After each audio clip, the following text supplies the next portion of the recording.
अस्सलाम वालेकुम students. Topic हमने स्टार्ट किया था कि differentiate between reversible reaction and irreversible reaction. सबसे पहले हमने उनके अलग अलग उसको एज अ शॉर्ट क्वेश्चन भी देखा। उसके बाद जो एक्सरसाइज का पहला लॉन्ग क्वेश्चन है what is reversible reaction, explain with the help of example and graph. तो उसकी एक एग्जांपल हमने कल स्टडी की थी जिसमें हमने कहा था कि H2 और I2 हाइड्रोजन और आयोडीन के आपस में मिलने से हाइड्रोजन आयोडाइड बनता है और हाइड्रोजन आयोडाइड की ब्रेकडाउन होती है जिससे हाइड्रोजन और आयोडीन वापस बनते हैं। तो इस तरह से ये रिएक्शन दो डायरेक्शंस में मूव करता है, फॉरवर्ड और रिवर्स। तो आज उसी के हवाले से हम दूसरी एग्जांपल स्टडी करने जा रहे हैं जो कि है कैल्शियम ऑक्साइड और कार्बन डाइऑक्साइड का रिएक्शन। कैल्शियम ऑक्साइड CaO और कार्बन डाइऑक्साइड CO2 इनके आपस में मिलने से CaCO3 बनता है कैल्शियम कार्बोनेट। अब कैल्शियम कार्बोनेट क्या है? सुनो ना संगे मरमर की है दीवारों, तो ये वही संगे मरमर की दीवारों वाला संगे मरमर है जिसे हम क्या कहते हैं, कैल्शियम कार्बोनेट। बनता कैसे है? कैल्शियम ऑक्साइड और कार्बन डाइऑक्साइड के रिएक्शन से। अब ये रिएक्शन अगर किसी क्लोज सिस्टम में हो तो ये भी रिवर्सिबल रिएक्शन है। हम यहाँ पे ये सपोज कर रहे हैं कि ये किसी क्लोज सिस्टम में हो रहा है। क्लोज सिस्टम क्या है इसकी हम आगे यहाँ पर जब चलेंगे तो इसकी भी एक्सप्लेनेशन हो जाएगी कि क्लोज सिस्टम से क्या मुराद है। कैल्शियम ऑक्साइड और कार्बन डाइऑक्साइड आपस में मिल रहे हैं जिससे कैल्शियम कार्बोनेट बन रहा है और कैल्शियम कार्बोनेट की ब्रेकडाउन से कार्बन डाइऑक्साइड और CaO कैल्शियम ऑक्साइड दोबारा बन रहे हैं। तो इस रिएक्शन को हम दो पार्ट्स में डिवाइड कर देते हैं दोबारा उसी तरह से जैसे हमने कल किया था। एक इसका फॉरवर्ड पार्ट और दूसरा इसका रिवर्स रिएक्शन। फॉरवर्ड रिएक्शन क्या हो रहा है जिसमें CaO और कार्बन डाइऑक्साइड आपस में मिलते हैं, इसे हम क्या कहेंगे, कम्बिनेशन। ये आपस में क्या हो रहे हैं, कंबाइन हो रहे हैं। तो इस रिएक्शन को हम क्या नाम देंगे, कम्बिनेशन। और कम्बिनेशन से क्या बन रहा है, CaCO3 कैल्शियम कार्बोनेट बन रहा है। और रिवर्स रिएक्शन क्या है कि अगर हमारे पास CaCO3 बन रहा है तो CaCO3 की ब्रेकडाउन होगी, उसे हीट करेंगे और उसकी ब्रेकडाउन उसे क्या कहेंगे, डिकम्पोजिशन। ब्रेकडाउन का मतलब क्या है, डिकम्पोजिशन। तो CaCO3 की जब डिकम्पोजिशन होगी तो कैल्शियम ऑक्साइड बनेगा और कार्बन डाइऑक्साइड बनेगी। तो ये इसका फॉरवर्ड और ये इसका रिवर्स रिएक्शन। अब हम देखते हैं कि ये रिएक्शन अगर फ्लास्क में हम कर रहे हैं तो इसमें क्या पॉसिबिलिटीज़ हैं और क्लोज सिस्टम से क्या मुराद है। सपोज हमारे पास एक फ्लास्क है जिसमें हमने कैल्शियम कार्बोनेट लिया है, CaCO3 लिया है और इसको हम क्या कर रहे हैं, हीट कर रहे हैं। इसको जब हम हीट करेंगे और ये सिस्टम ओपन है, ये याद रखिएगा, ये हम इसका ढक्कन वगैरह बंद नहीं किया हुआ, फ्लास्क ओपन है। तो जब इसको हीट करेंगे, CaCO3 जब हीट हो रहा है तो उसे क्या बनता है, CaO और CO2। तो CO2 क्या है, गैस है। जैसे ही यहाँ पर CaO बनेगा और CO2 बनेगा, तो CO2 क्या है, गैस है और सिस्टम क्या है, ओपन है। तो यहाँ से CO2 क्या हो जाएगी, इन्वायरमेंट में एस्केप हो जाएगी, इन्वायरमेंट में शामिल हो जाएगी और फ्लास्क में पीछे सिर्फ क्या बच जाएगा, CaO। ये सिस्टम कौन सा है, ओपन सिस्टम है, क्लोज नहीं है। यहाँ पर जो कार्बन डाइऑक्साइड बन रही है वो इन्वायरमेंट में शामिल हो जाएगी, एस्केप हो जाएगी और पीछे सिर्फ क्या बचेगा, CaO बच जाएगा। तो क्या CaO के पास अब पॉसिबिलिटी है कि वो दोबारा CO2 के साथ रिएक्ट करके CaCO3 बनाए? बिल्कुल नहीं है। क्यों नहीं है? क्योंकि कार्बन डाइऑक्साइड जिसके साथ CaO ने मिलना था, कार्बन डाइऑक्साइड और CaO ने मिलना था, तो कार्बन डाइऑक्साइड तो क्या हो गई है, एस्केप हो गई है, यहाँ से निकल गई है, एनवायरनमेंट में चली गई है। तो पीछे CaO अकेला रह गया है, अकेले ने जाना हमें छोड़कर, तो वो तो उसको छोड़ के चला गया है। अब CaO बेचारा दोबारा कैल्शियम कार्बोनेट नहीं बना सकता। तो इसे हम क्या कहेंगे, ये इरिवर्सिबल रिएक्शन है। अगर सिस्टम ओपन है तो ये रिएक्शन इरिवर्सिबल है और गोज टू कंप्लीशन। हमने इरिवर्सिबल रिएक्शंस की प्रॉपर्टी पढ़ी थी कि दीज रिएक्शंस गो कंप्लीशन, कि ये रिएक्शन क्या हो जाते हैं, कंप्लीट हो जाते हैं। तो यहाँ पर जितना भी CaCO3 है उसको हम हीट करते जाएंगे, CaO बनता जाएगा, कार्बन डाइऑक्साइड बनती जाएगी, वो सारी इन्वायरमेंट में एस्केप कर जाएगी और सारे का सारा CaCO3 CaO में कन्वर्ट हो जाएगा। तो हम क्या कहेंगे कि CaCO3 की डिकम्पोजिशन हुई है इनटू CaO और कार्बन डाइऑक्साइड क्या हुई है, एस्केप हो गई। अगर आप बुक में देखें तो CO2 के साथ फर्स्ट सेट ऑफ जो डायग्राम्स है उसमें CO2 के साथ एरो का निशान है जो ऊपर की तरफ है। तो इसका मतलब क्या होता है कि ये गैस है और ये एस्केप कर जाएगी। अब अगर हम इस सिस्टम को क्लोज कर दें, जैसे मैंने यहाँ पर पहले आपको बताया था कि ये रिवर्सिबल रिएक्शन किस कंडीशन में है, अगर हमारा सिस्टम क्या हो, क्लोज हो। अगर अब हमने सिस्टम को क्या कर दिया है, क्लोज कर दिया है, इसके ऊपर ढक्कन रख दिया है। अब CaCO3 को जब हम हीट करेंगे तो उसके हीट होने से क्या बनेगा, वैसे ही CaO बनेगा और कार्बन डाइऑक्साइड बनेगी। अब कार्बन डाइऑक्साइड यहाँ से एस्केप करना चाहती है, बाहर जाना चाहती है, लेकिन रास्ता हमने क्या कर दिया है, बंद। अब वो इन्वायरमेंट में एस्केप नहीं कर सकती। जब इन्वायरमेंट में एस्केप नहीं कर सकेगी तो अब बेचारे के पास कोई और ऑप्शन नहीं है, मजबूरी है, इधर ही रहना है। जब इधर ही रहेगा तो साथ में क्या मौजूद है, इधर सॉलिड फॉर्म में CaO, calcium oxide. Calcium oxide और CO2 दोबारा आपस में क्या करेंगे, स्ट्राइक करेंगे, कंबाइन होंगे और क्या बना देंगे, CaCO3। तो यहाँ पर CaCO3 भी बनना स्टार्ट हो जाएगा। तो इसे देखिए, इस रिएक्शन को क्या कहेंगे, जो दोनों डायरेक्शन में मूव कर रहा हो। CaCO3 की ब्रेकडाउन भी हो रही है, जिससे CaO और CO2 बन रहे हैं, और CaO और CO2 के दोबारा मिलने से CaCO3 बन भी रहा है। तो ऐसे रिएक्शन को क्या कहते हैं, जो दोनों डायरेक्शन में मूव करे, रिवर्सिबल रिएक्शंस। और रिवर्सिबल रिएक्शन में इस्टेब्लिश होता है एक कंडीशन, एक स्टेट, जिसे हम इक्विलिब्रियम कहते हैं। इसकी डिटेल हम अभी आगे थोड़ी देर में डिस्कस करते हैं। तो ये देखें, CaCO3 रिवर्सिबल रिएक्शन, CaO और CO2। अब हमने यहाँ पे एरो का निशान क्यों नहीं बनाया, क्योंकि सिस्टम क्लोज है, कार्बन डाइऑक्साइड एस्केप नहीं कर सकती, वो इधर ही कन्फाइंड हो गई है, इधर ही बेचारी बंद हो गई है, बाहर मूव नहीं कर सकती। तो ये डिकम्पोजिशन हो रही है, CaCO3 डिकम्पोजिशन, और CaO और CO2 की क्या हो रही है, कॉम्बिनेशन हो रहा है, जिससे CaCO3 बन रहा है। तो ये है दूसरी एग्जाम्पल। अगर आप, हमारा लॉन्ग क्वेश्चन आया हुआ है, जो एक्सरसाइज का पहला लॉन्ग क्वेश्चन है, तो हमने रिवर्सिबल रिएक्शंस की, उसको डिफाइन किया, उसकी प्रॉपर्टीज बताई, हमने ये बताया कि उसको रिप्रेजेंट कैसे करते हैं।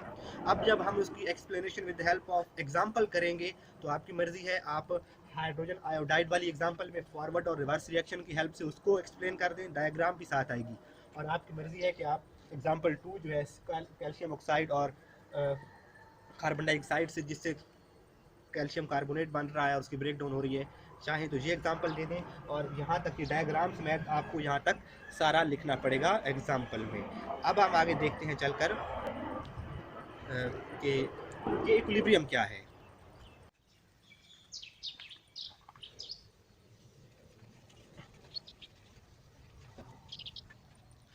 जी तो बच्चों, अभी हम डिस्कस करने जा रहे हैं कि इक्विलिब्रियम का क्या मतलब है। रिवर्सिबल रिएक्शन कभी ख़त्म क्यों नहीं होते। हमने कल भी डिस्कस किया था कि रिवर्सिबल रिएक्शन ख़त्म नहीं होते, क्यों नहीं होते। देखिए, कोई भी रिएक्शन ख़त्म तब होगा जब उसके रिएक्टेंट्स ख़त्म हो जाएंगे। जब अभी रमज़ान का सीज़न चल रहा है तो आप लोगों के घरों में पकोड़े बनते होंगे, तो पकोड़े बनने का प्रोसेस कब ख़त्म होगा, जब उसका बेसन ख़त्म हो जाएगा, तो पकोड़े बनने का जो रिएक्शन है वो क्या हो जाएगा, स्टॉप हो जाएगा। लेकिन अगर ऐसा हो कि एक तरफ से आप बेसन के पकोड़े बना रहे हो और दूसरी तरफ वही पकोड़ों का दोबारा बेसन बन रहा हो और उसी बर्तन में आ रहा हो सारा बेसन बन के, तो क्या वो बेसन ख़त्म होगा, नहीं होगा। और आप लगे रहेंगे सारा दिन पकोड़े बनाते रहेंगे, बेसन से बनाएंगे पकोड़े, पकोड़ों से बन जाएगा बेसन। तो ये प्रोसेस चलता रहेगा, दोनों डायरेक्शन में, ख़त्म नहीं होगा। तो रिवर्सिबल रिएक्शन में भी इसी तरह से होता है कि एक तरफ से बेचारे रिएक्टेंट्स मिलके प्रोडक्ट्स बनाते हैं, तो उधर ही प्रोडक्ट्स दोबारा मिलके रिएक्टेंट बना देते हैं, रिएक्शन ख़त्म ही नहीं होता। लेकिन यहाँ पर हम ये बात डिस्कस करने जा रहे हैं कि स्टार्ट में रेट ऑफ फॉरवर्ड रिएक्शन क्या होता है। रेट का मतलब होता है स्पीड, खरीदने की बात नहीं हो रही। रेट ऑफ फॉरवर्ड रिएक्शन का मतलब है स्पीड ऑफ फॉरवर्ड रिएक्शन, और reverse reaction, rate of reverse reaction का मतलब है स्पीड ऑफ रिवर्स रिएक्शन, की किस स्पीड से रिवर्स रिएक्शन होता है, किस स्पीड से फॉरवर्ड रिएक्शन होता है। इक्विलिब्रियम का लफ्ज़, इक्विलिब्रियम का मतलब है बैलेंस।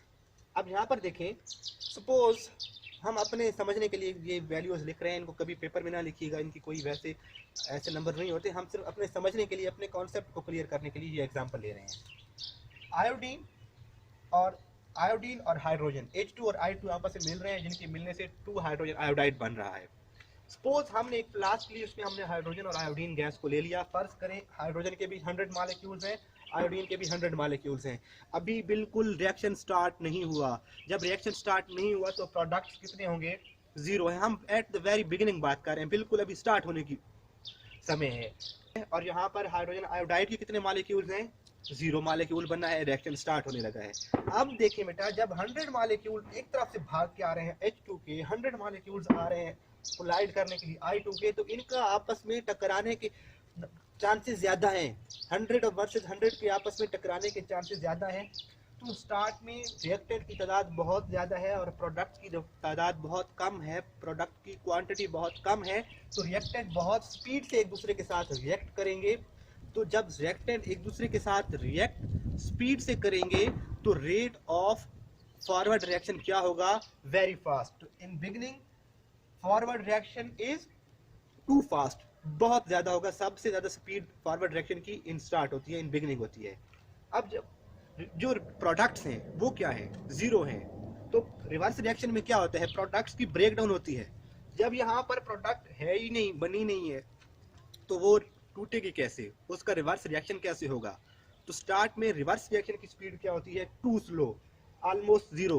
आपकी बुक में वर्ड मिलेगा निग्लिजिबल। निग्लिजिबल का मतलब होता है जिसको हम निगलेक्ट कर सकें, जिसको हम नज़रअंदाज कर सकें, जिसकी कोई वैल्यू ना हो, जिसकी कोई इंपॉर्टेंस ना हो, जिसके होने ना होने से कोई फर्क ना पड़ता हो।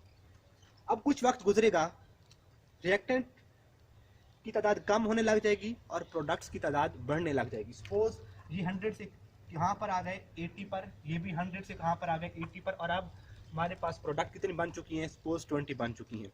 अब 80 मालिक्यूल आपस में कोलाइड करेंगे और वो उनके मिलने से HI बनेगा, और HI के 20 मालिक्यूल्स जो बन रहे हैं उनकी क्या हो रही होगी? Break down. और वो क्या बना रहे होंगे? रिएक्टेंट्स को दोबारा रिएक्टेंट्स बना रहे होते हैं। तो यहाँ पर पहले rate of reverse reaction too slow था। अब आहिस्ता आहिस्ता जब रिएक्टेंट प्रोडक्ट में कन्वर्ट होते जा रहे हैं, प्रोडक्ट की तादाद बढ़ती जा रही है। पहले 0 थे, अब 0 से 20 हो गए हैं। जब प्रोडक्ट्स बढ़ते जाएंगे तो उनके टूटने की जो पॉसिबिलिटी है, उनकी जो ब्रेक डाउन की पॉसिबिलिटी है, वो भी बढ़ जाएगी। और rate of reverse reaction Aahista Aahista क्या होने लग जाएगा? फास्ट होने लग जाएगा। Aahista Aahista rate of forward reaction slow हो रहा है, वेरी फास्ट से स्लो की तरफ मूव कर रहा है, और ये वेरी स्लो से आहिस्ता आहिस्ता क्या हो रहा है? फास्ट हो रहा है। एक रिएक्शन जो फॉरवर्ड रिएक्शन है वो स्लो होता जा रहा है, और जो रिवर्स रिएक्शन है वो स्पीड पकड़ रहा है, वो थोड़ा फास्ट हो रहा है। अब जब ये रिएक्शन प्रोसीड हो रहे हैं तो एक वक्त ऐसा आएगा जब दोनों रिएक्शन की स्पीड बराबर हो जाएगी। दोनों रिएक्शन की स्पीड बराबर हो जाएगी। तो वो वक्त, वो समय, वो घड़ी जब दोनों रिएक्शन की स्पीड बराबर हो जाए, तो उस वक्त को हम क्या कहते हैं? उस स्टेज को क्या कहते हैं? केमिस्ट्री की जुबान में इक्विलिब्रियम कहते हैं। उसे हम यहाँ पर क्या नाम देंगे? इक्विलिब्रियम का नाम देंगे। जब दोनों रिएक्शन की स्पीड इक्वल हो जाएगी। अब सपोज हम ये कर लेते हैं कि यहाँ पर इसके बच गए हमारे पास 60 मालिक्यूल, इसके हमारे पास बच चुके हैं सपोज 55, और यहाँ पर हमारे पास इसके बने हुए 45 फर्ज कर रहे हैं। अब जैसे ही यहाँ से, और हम ये देख रहे हैं कि यहाँ पर इक्विलिब्रियम एस्टेब्लिश हो चुका है, rate of forward, rate of reverse, दोनों रिएक्शन स्पीड बराबर है। यहाँ से एक मालिक्यूल इधर कन्वर्ट होता है तो उसी वक्त, बिल्कुल एन उसी वक्त, यहाँ से एक मालिक्यूल इधर कन्वर्ट हो जाता है, इधर से फिर एक इधर जाता है, तो उसी लम्हे एक प्रोडक्ट दोबारा रिएक्टेंट में आ जाती है। एक रिएक्टेंट प्रोडक्ट बना रहा है तो उधर ही उसी वक्त एक प्रोडक्ट दोबारा रिएक्टेंट में आ रही है। तो यहाँ पर देखें, रिएक्शन की जो स्पीड है, रेट ऑफ फॉरवर्ड रिएक्शन और रेट ऑफ रिवर्स रिएक्शन, दोनों क्या हो चुके हैं? बराबर हो चुके हैं। इस वक्त को बेटा हम क्या कहते हैं? डायनामिक इक्विलिब्रियम कहते हैं, या सिंपल वर्ड्स में इक्विलिब्रियम कहते हैं।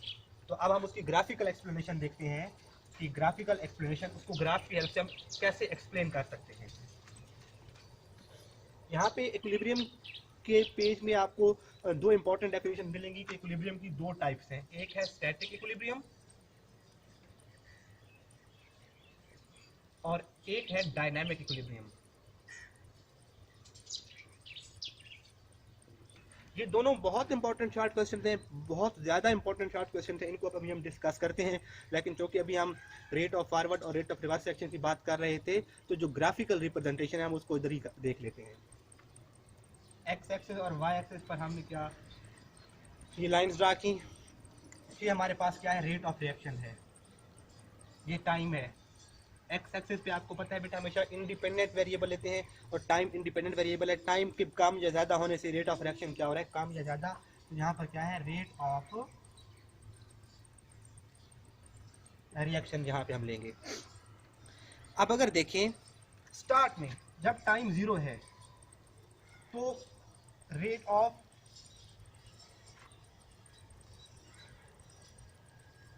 फॉरवर्ड रिएक्शन क्या है, मैक्सिमम है।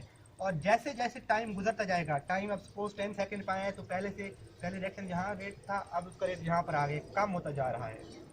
जैसे जैसे टाइम बढ़ता जाएगा रेट ऑफ फॉरवर्ड रिएक्शन कम होता जाएगा। अभी हमने इसको समझा है कि कैसे कम होता जाएगा, क्योंकि रिएक्टेंट्स की क्वांटिटी कम होती जाएगी, वो प्रोडक्ट्स में कन्वर्ट होते जा रहे हैं। और अगर रेट ऑफ रिवर्स रिएक्शन देखें तो वो उसका स्टार्ट में रेट क्या था, बिल्कुल 0 था, दैट वाज ऑलमोस्ट नन। तो इन स्टार्ट जब टाइम 0 सेकेंड है तो रेट ऑफ रिवर्स रिएक्शन क्या है, 0 है। लेकिन जैसे जैसे टाइम बढ़ता जाएगा तो रेट ऑफ टाइम बढ़ रहा है, तो रेट ऑफ फॉरवर्ड रिएक्शन भी क्या हो रहा है, sorry rate of reverse reaction भी क्या हो रहा है, बढ़ रहा है। तो बढ़ते बढ़ते एक वक्त ऐसा आएगा जब रेट ऑफ, यहाँ पर ये ऊपर रेट ऑफ फॉरवर्ड रिएक्शन और ये हमारे पास क्या है, रेट ऑफ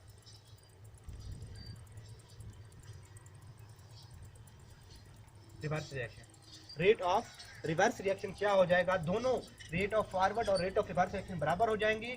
और जिस वक्त दोनों रिएक्शंस की स्पीड बराबर हो जाएगी हम इसे क्या कहेंगे, इक्विलिब्रियम। इसे हम कहेंगे डायनामिक, इस स्टेज को क्या कहते हैं, डायनामिक इक्विलिब्रियम। तो डायनामिक इक्विलिब्रियम को कैसे डिफाइन करेंगे, the stage eight which rate of forward reaction becomes equal to rate of reverse reaction is called dynamic equilibrium। तो डायनामिक इक्विलिब्रियम पे कहता है कि composition of reaction mixture remains constant. क्या मतलब है इस वर्ड का, कंपोजिशन ऑफ इक्विलिब्रियम मिक्सचर। बेटा हम समझ रहे थे कि टर्म रिएक्शन मिक्सचर की क्या, उसका क्या मतलब है। यहाँ पे एक लफ्ज़ देखा मिलेगा आपको कि composition of reaction mixture remain almost constant. तो यहाँ पर जिस भी बर्तन में, जिस भी अपरेटस में हमारा रिएक्शन हो रहा है, जहाँ पर हमारे पास रिएक्टेंट भी मौजूद है, प्रोडक्ट भी मौजूद है, हाइड्रोजन आयोडाइड, हाइड्रोजन और आयोडीन मिलकर हाइड्रोजन आयोडाइड बना रहे हैं, हाइड्रोजन आयोडाइड उधर ही मौजूद है, टूट कर हाइड्रोजन और आयोडीन बना रहा है। तो इस फ्लास्क के अंदर सारी चीज़ें मौजूद हैं, रिएक्टेंट्स प्रोडक्ट सब इसी के अंदर मौजूद हैं। तो इसे हम कहते हैं रिएक्शन मिक्सचर, जिस मिक्सचर में रिएक्शन हो रहा है, रिएक्शन मिक्सचर। और कंपोजिशन का क्या मतलब है कि इसके अंदर कितनी H2, कितनी I2 और कितनी हाइड्रोजन आयोडाइड मौजूद है, कितना HI मौजूद है, इसे कहते हैं composition. Composition of reaction mixture remains constant. Remain constant का मतलब है कि अभी हमने जब ये कहा कि रेट ऑफ फॉरवर्ड रिएक्शन और rate of reverse reaction equal हैं, जितने रिएक्टेंट प्रोडक्ट में कन्वर्ट हो रहे हैं उधर से उसी स्पीड के साथ प्रोडक्ट्स दोबारा रिएक्टेंट में कन्वर्ट हो रहे हैं, तो इनकी तादाद पर, जितने इक्विलिब्रियम स्टेज पर, इक्विलिब्रियम के वक्त जितने रिएक्टेंट्स हैं उनकी ओवरऑल क्वांटिटी वही रहती है, जितनी प्रोडक्ट्स हैं उनकी ओवरऑल क्वांटिटी वही रहती है। उनकी जो क्वांटिटी है वो कम या ज़्यादा नहीं होगी, क्योंकि रिएक्टेंट प्रोडक्ट में जा रहे हैं तो उसी वक्त प्रोडक्ट रिएक्टेंट में आ रहे हैं, तो उनकी जो क्वांटिटी है वो कांस्टेंट हो जाती है, कांस्टेंट रहती है। तो इसे कहते हैं the composition of reaction mixture remains constant. तो इस लफ्ज़ का ये मतलब था। तो अब यहाँ तक बेटा जो हमारा लॉन्ग क्वेश्चन था वो यहाँ तक हो चुका है कंप्लीट, जिसमें हमने रिवर्सिबल रिएक्शन की प्रॉपर्टीज़ बताई, रिवर्सिबल रिएक्शन की एग्जांपल बताई और उसकी ग्राफिकल एक्सप्लेनेशन है। तो इसकी ग्राफिकल एक्सप्लेनेशन, ये डायग्राम ग्राफ के ऊपर का जो पैराग्राफ है वो आखिर तक आपने लिखना है और ये ग्राफ तक आपका आएगा। यहाँ पर आपने ये बता देना है कि in start the rate of forward reaction is very fast because the reactants are in large quantity. As time goes on, the reactants react with each other and start converting into products. In start, as the products are negligible, the rate of reverse reaction is very slow. But as soon as reactants start converting into products, the products also collide with each other or decompose and form reactants, and rate of reverse reaction gradually speeds up. A stage reaches when rate of forward reaction and rate of reverse reaction becomes equal to each other. This state is called dynamic equilibrium. तो जहाँ तक इस graph को आप अपनी wording में भी explain कर सकते हैं, या जो बुक के ऊपर पैराग्राफ लिखा हुआ है उसको भी आप अच्छे से एक्सप्लेन कर सकते हैं। तो यहाँ तक आप लोगों को होप कि समझ आ गया होगा। अब हम आगे ये देखते हैं कि स्टैटिक इक्विलिब्रियम और डायनामिक इक्विलिब्रियम का क्या मतलब है। तो अब बेटा हम डिस्कस करने जा रहे हैं कि रिवर्सिबल जो हमारे पास रिवर्सिबल रिएक्शन है उसके आगे उसमें जब इक्विलिब्रियम स्टेब्लिश होता है तो इक्विलिब्रियम की दो टाइप्स हैं, एक स्टैटिक इक्विलिब्रियम और एक डायनामिक इक्विलिब्रियम। दोनों बहुत ज़्यादा इंपॉर्टेंट शॉर्ट क्वेश्चन हैं, तो इनके ऊपर आप शॉर्ट क्वेश्चन लिख भी लेंगे कि what is meant by dynamic equilibrium and what is meant by static equilibrium. जो डायनामिक इक्विलिब्रियम है वो तो बहुत इंपॉर्टेंट क्वेश्चन है, और ये माइंड में रखें कि आपका जब भी क्लास टेस्ट होगा, प्री बोर्ड होंगे, आपके एनुअल एग्जाम होंगे, तो इस क्वेश्चन के पेपर में पूछे जाने के जो चांसेस हैं वो बहुत ज़्यादा हैं। देख लेते हैं स्टैटिक इक्विलिब्रियम का क्या मतलब है। लव स्टैटिक, स्टैटिक का मतलब होता है साकिन, साकिन होता है रुका हुआ, स्टॉप। तो स्टैटिक इक्विलिब्रियम का मतलब है ऐसा इक्विलिब्रियम जो स्टॉप हो चुका है, रुक चुका है। अब दीवार खड़ी है तो है तो बैलेंस में, लेकिन ऐसा तो नहीं हो रहा कि दीवार गिर रही है फिर खुद ब खुद वो दीवार स्टैंडिंग पोजीशन में आ जाती है, फिर गिर जाती है, फिर खुद तामीर हो जाती है, ऐसा तो नहीं है। लेकिन वो दीवार एक ही जगह पे खड़ी है, उसके ऊपर जितनी भी फोर्सेस एक्ट कर रही हैं, राइट लेफ्ट ऊपर नीचे से ग्रेविटी, ऊपर से इन्वायरमेंटल प्रेशर, साइडों से जितनी भी फोर्सेस एक्ट कर रही हैं वो सब एक दूसरे को बैलेंस कर रही हैं, और दीवार बैलेंस में है, गिर नहीं रही। तो इस बैलेंस को क्या कहते हैं? Static equilibrium. When reaction ceases, लव सीजेस की जगह पर आप अपनी बुक में लिख सकते हैं stops. When reaction ceases to proceed it is called static equilibrium. जब रिएक्शन प्रोसीड करना रुक जाए तो इसे हम क्या कहते हैं? स्टैटिक इक्विलिब्रियम कहते हैं। This happens mostly in physical phenomena, for example a building is remain standing, एक बिल्डिंग स्टैंड खड़ी रहती है, गिरती नहीं है, तो ये इसकी एग्जांपल है। अगर पेपर में सवाल पूछा जाता है ये वाला तो आप इसकी डेफिनेशन लिखेंगे यहाँ तक, और उसके बाद हेडिंग देंगे एग्जाम्पल की और उसकी एग्जाम्पल दे देंगे। ये 2 नंबर का क्वेश्चन आप लोगों का कंप्लीट हो जाएगा। अब आते हैं डायनामिक इक्विलिब्रियम पर। When reaction does not stop, reaction रुकता नहीं है, only the rate of forward and reverse reaction become equal to each other but takes place in opposite direction. This is called dynamic equilibrium. अभी जैसे हमने कहा था कि रिएक्टेंट प्रोडक्ट बना देते हैं, प्रोडक्ट रिएक्टेंट बना देते हैं, ये सिलसिला चलता रहता है, रिएक्शन स्टॉप नहीं होता, सिर्फ रेट ऑफ फॉरवर्ड रिएक्शन और रेट ऑफ रिवर्स रिएक्शन बराबर हो जाते हैं। जैसा कि हमने अभी यहाँ पर ग्राफ की फॉर्म में एक्सप्लेन किया था कि फॉरवर्ड रिएक्शन स्लो होता जाता है, रिवर्स रिएक्शन स्पीड अप होता जाता है, एक वक्त आता है जहां पर क्या बन जाता है? Dynamic equilibrium. तो यहाँ पर होता क्या है? रिएक्शन स्टॉप नहीं हो रहा होता, सिर्फ क्या हो रहा होता है? Rate of forward and rate of reverse reaction क्या हो जाते हैं? Become equal. ये एक दूसरे के क्या हो जाते हैं? इक्वल हो जाते हैं। इसे हम क्या कहते हैं? Dynamic equilibrium. वर्ड डायनामिक का मतलब क्या होता है? Still continuing. डायनामिक का मतलब क्या है? Still continuing. और यहाँ पर आखिर में हम ये लिख देंगे कि forward reaction is equal to reverse reaction. Dynamic equilibrium पे क्या होता है? फॉरवर्ड रिएक्शन इक्वल होता है रिवर्स रिएक्शन की। और इसकी भी आप लोगों ने एग्जाम्पल लिखनी है, और इसकी एग्जाम्पल आप क्या लिख सकते हैं? अभी हमने 2 एग्जाम्पल पढ़ी हैं, एक H2 और I2 वाली, और दूसरी एग्जांपल जो हमने अभी कार्बन डाइऑक्साइड और कैल्शियम ऑक्साइड और कैल्शियम कार्बोनेट वाली एग्जांपल पढ़ी थी, वो आप दे सकते हैं। तो इन दोनों में से जो भी एग्जांपल आप लिख दें, डेफिनेशन उसका साथ में एक ये इक्वेशन बन रही है जो forward equal to reverse reaction, और एक एग्जांपल दे देंगे, तो जहाँ तक आपका ये शॉर्ट क्वेश्चन भी कंप्लीट हो जाएगा। तो यहाँ तक बेटा ये था हमारा आज का लेक्चर। होप कि आपको समझ आ गया होगा, इसको आप अच्छे से सुने, तवज्जो से सुने। और अगर कहीं पर भी आप लोगों को कोई इशू आ रहा है तो वो आप सर के थ्रू आप हम मुझ तक वो क्वेश्चन पहुंचाएं, इंशाल्लाह मैं उसको आंसर करने की कोशिश करूंगा। और हमारी यही कोशिश होगी कि आप लोगों को किसी भी किस्म की कन्फ्यूजन ना हो, आप बिल्कुल वैसे ही पढ़ सकें जैसे आप क्लासरूम में बैठ के पढ़ रहे होते थे। तो तब तक के लिए अल्लाह हाफिज़, मिलते हैं नेक्स्ट क्लास में।